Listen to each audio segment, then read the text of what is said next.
Apple haiba company asina chahi khuding gi oina iPhone gi anova series kaya launch tawri amasung chaliba chahi asidasu iPhone 16 gi series iPhone 16, 16 Plus, 16 Pro amadi 16 Pro Max na chingba soidana maki launch tawna bagi damakta sem saba loikre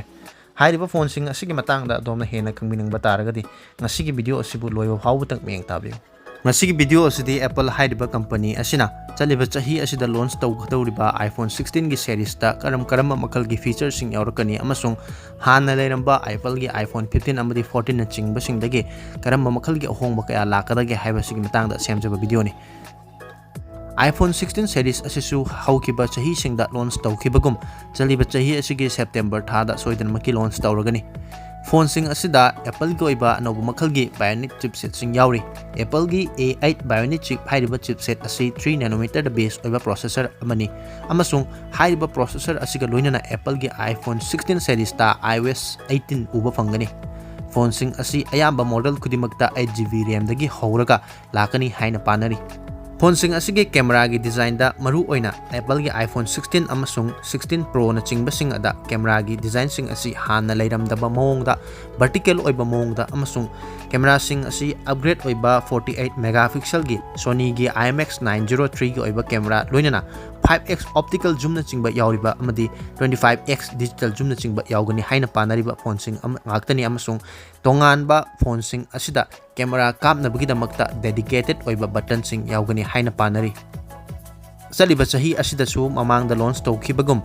iPhone gi model sing iPhone 16, 16 Plus, 16 Pro amadi 16 Pro Max na chingba sungsoi soidana launch tawgani adubo haiba phone sing asigi display da hongba khara ubu fangani display da iPhone 16 Pro da 6.3 inch oiba amasung iPhone 16 Pro Max dana 6.9 inch oiba thengnagani amasung battery gi matang da 4676 loinana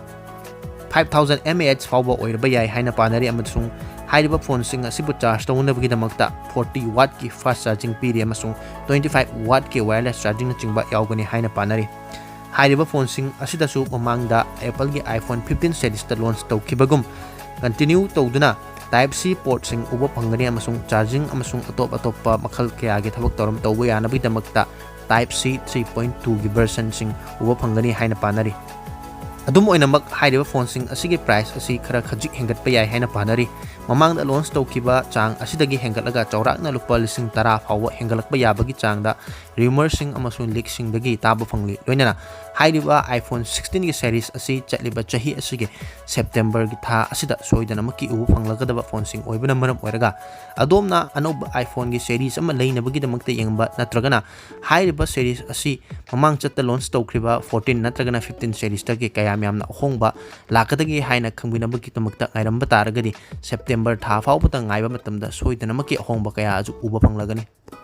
masini ngasigi Apple haiba company asina nauna launch tawrakadoriba iPhone 16 series ta yaurakpa yai haina panariba features sing amasung hongakpa yaba ahongba sing asigi matangda tentakna semjaba video tungda so sigumlaba nungairaba video sing amadi anoba video kaya yengbinabagi damakta channel asibu subscribe tawdriba singna channel asibu subscribe tawsinbiramu amadi video asibu share tawbiramu ngasigi oina di video asi matang asita losinjari tungda anoba video amada amuk thengnarasi